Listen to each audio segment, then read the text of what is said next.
Interview. जी interview तो बहुत अच्छा रहा ओके। और क्वेश्चंस डैव बेस्ड थे। जी।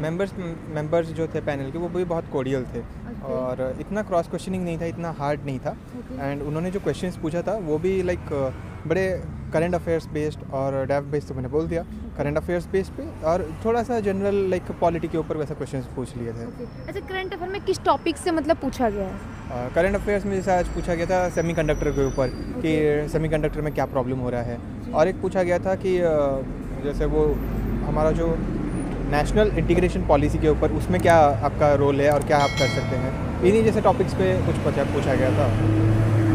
डैफ पे जो आपका क्वेश्चन पूछा गया, आपकी पर्सनल लाइफ से पूछा है या आपकी कुछ नॉर्मल पूछा गया है? डैव बेस्ड जो क्वेश्चंस थे उनमें जैसे कि मेरा एनएसएस था, तो एनएसएस के ऊपर क्वेश्चंस पूछे गए, और मैंने बॉक्सिंग किया था, बॉक्सिंग के साथ पोएम्स लिखता हूँ, तो इनके ऊपर क्वेश्चंस पूछे गए। कुछ क्वेश्चंस मूवीज़ के ऊपर भी थे, जैसे कि अभी जैसे रिसेंटली ऑस्कर विनिंग मूवीज़ के ऊपर, तो इन सब कुल मिला के सबके ऊपर हर फील्ड को टच किया। क्वेश्चन था सर आपका हॉबी से? हॉबीज से बॉक्सिंग और पोएम्स के ऊपर एक दो क्वेश्चन ही थे। एक दो क्वेश्चन थे। हाँ। ओके। अच्छा, जैसे कि सर बता रहे हैं जो स्टूडेंट प्रीलिम्स के लिए प्रिपरेशन करते हैं, तो ऐसे बोलते हैं कि प्रीलिम्स में कई चीज़ें स्टूडेंट छोड़ देते हैं जिनका क्वालिफाई नहीं हो पाता, तो उनके लिए आप क्या बोलना चाहेंगे? जी देखिए, प्रीलिम्स में सबसे इंपॉर्टेंट होता है स्टैटिक को इम्प्रूव करना। ओके। अगर आपका स्टैटिक इम्प्रूव हो जाता है हाँ। तो प्रीलिम्स हो जाएगा, ये लिख के चलिए। अच्छा। क्योंकि करंट अफेयर्स बहुत ही वेरी करता है, कभी 7 क्वेश्चन कभी 13 question, you can not predict it. पर अगर स्टैटिक आपका सही है तो आपका 35 क्वेश्चन निकल जाएगा, और 35 क्वेश्चन निकल जाएगा तो बाकी के क्वेश्चन आप थोड़े एलिमिनेशन टेक्निक्स और इंटेलिजेंट गेसिंग से भी कर सकते हैं। सो वो ईजी होता है अगर आपका स्टैटिक पे बहुत होल्ड हो।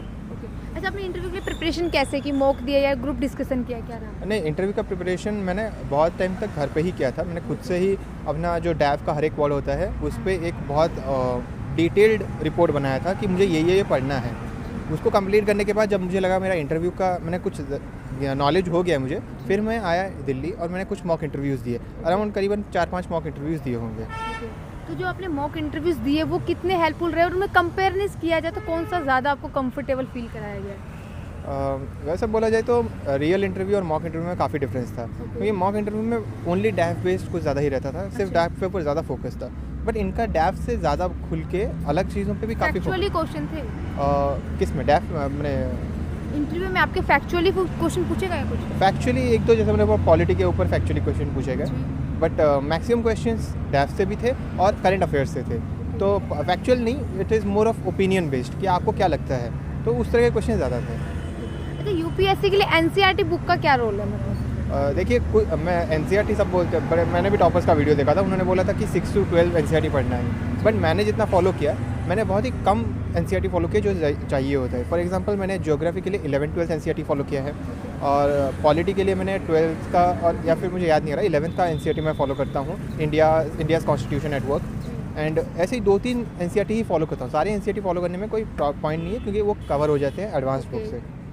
और सर, जैसे आपने जो प्रिपरेशन किया, आपको कहाँ से मोटिवेशन मिला कि आपको यूपीएससी ही करना है? वो तो कॉलेज डेज से ही हो गया था, दोस्तों को देख के, और घर में भी लोगों ने बोला कि कर लो यूपीएससी अच्छा है, तो उसके तरफ से उसके ऊपर फिर मैंने रिसर्च किया और फिर पता चला कि बड़ा अच्छा रोल होता है इसका नेशन बिल्डिंग के ऊपर। वहाँ से आई वॉज इंस्पायर्ड कि ये करना है। और देखिए, यूपीएससी की जर्नी काफ़ी लॉन्ग होती है, इसी बोलते हैं, कई बार तो डिमोटिवेट भी हो जाता है। अपने को मोटिवेट रखने के लिए आपने क्या किया अपनी जर्नी में? जी मोटिवेट करने के लिए तो कुछ सिंपल टैक्टिक्स होते हैं, जैसे कि मैंने अपने रूम में एक लबासना का पिक्चर लगा दिया और 2-3 मैप्स लगा दिए। इवन तो मुझे मैप्स मैं अपने टेबल पे पढ़ता हूँ पर वो लगा देता हूँ, और जो भी पढ़ाई का छोटा मोटा चीज़ है वो सामने लगा रहना चाहिए। उसके साथ साथ अगर आपको डीमोटिवेट फील हो तो आपको खुद से ये पूछना चाहिए कि आपका रीज़न क्या है यूपीएससी करने का। अगर आपके पास वो सॉलिड रीज़न होगा तो आप you will like to go further ahead. अगर आप थक रहे हो वो 10 स्टेप्स आगे जाओगे। अगर आपके पास सॉलिड रीज़न है क्यों ये करना है, वो क्यों इंपॉर्टेंट होता है, वही सेल्फ मोटिवेशन के चलते हो जाता है। अच्छा, पहली आप प्रेफर किस पोस्ट को देना चाहेंगे? आईएएस, आईपीएस, किसका आपका? मेरा सबसे पहले तो मैंने भरा है आईएएस भरा है, और सेकंड मेरा आईएफएस चॉइस दिया है। अच्छा, जो कैंडिडेट प्रिपरेशन कर रहे हैं या जो उनके लिए टिप्स क्या देना चाहेंगे जो वो लोग भी यहाँ तक आपके साथ पहुँच पाए? जी देखिए, टिप्स के नाम पे तो सिर्फ एक ही चीज़ है कि 3 जो स्टेजेस हैं प्रीलिम्स में, इस इंटरव्यू, उनका तीनों का डिफरेंट माइंडसेट चाहिए।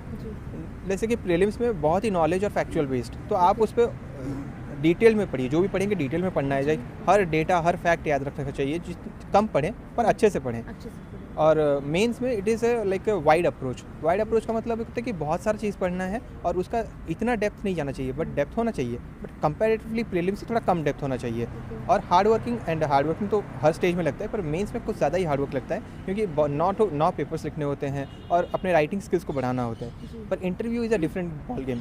उसमें फैक्चुअल से ज़्यादा आपको अपने आंसर स्पीकिंग स्किल्स और कैसे आप सोचते हैं, आपके अंदर वो ट्रेड्स हैं या नहीं एक IAS ऑफिसर के, वो दिखना चाहिए। अच्छा, अपना ऑप्शनल सब्जेक्ट क्या और आपका एजुकेशन बैकग्राउंड क्या? मेरा ऑप्शनल सब्जेक्ट था फिलोसफी और मेरा एजुकेशनल बैकग्राउंड है एग्रीकल्चर इंजीनियरिंग में, बीटेक है मेरा। कई बार स्टूडेंट होते हैं ऑप्शनल सब्जेक्ट करते समय तो काफ़ी कंफ्यूज रहते हैं क्या करें क्या नहीं, तो किन बातों को ध्यान रखें ऑप्शनल सब्जेक्ट को सिलेक्ट करें? जी देखिए, ऑप्शनल सब्जेक्ट में मैंने जो इसे सिलेक्ट किया है, मेरा मेन फोकस था कि सबसे छोटा हो, क्योंकि अगर छोटा सिलेबस होगा मैं बार बार रिवाइज़ कर सकता हूँ। बड़ा सिलेबस को मेरे से रिवाइज़ नहीं होता था एंड मैंने ऐसा ट्राई भी किया था कुछ और सिलेबस, बस मुझसे नहीं हुआ, तो मैंने इसीलिए किया सबसे छोटे सिलेबस पे जो था फिलोसफी। दूसरा चीज़ है उसका ओवरलैप होना चाहिए आपके GS के साथ, जैसे कि फ़िलोसफी का ओवरलैप आपका एसे और एथिक्स में होता है, तो इस तरह से थोड़ा हेल्प मिल जाता है बाकी सब्जेक्ट्स को भी प्रिपेयर करने के लिए। टाइम बहुत मिलता है, लाइक अगर छोटा ऑप्शनल लेंगे तो 3-4 महीने में पूरा प्रिपरेशन हो जाएगा। तो इस तरह का ऑप्शनल लीजिए जिसमें कि ये दोनों होए। अगर थर्ड फैक्टर कोई कंसिडर करना चाहते हैं तो पिछले साल के मार्क्स देख लीजिए, बट दैट वो भी वैरी करते हैं, वो कभी कांस्टेंट नहीं होते, तो पर मेन फोकस इन्हीं दोनों के ऊपर होना चाहिए आपका।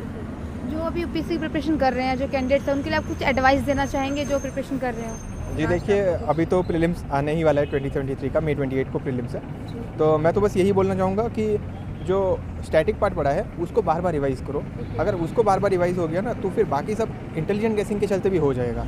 प्रीलिम्स गारंटी निकल जाएगा अगर स्टैटिक पे बहुत अच्छा होल्ड है, और स्टैटिक अगर कमज़ोर है तो प्रीलिम्स का निकलना बहुत बड़ा मुश्किल हो जाता है। सो जितना भी दिन है, अभी काफ़ी दिन है, 1 महीना काफ़ी बचा है, try to focus mostly on your static. जो बेसिक एडवांस बुक्स हैं उसको अच्छे से रट लो, अच्छे से उसको प्रिपेयर कर लो and you will be done. Thank you so much.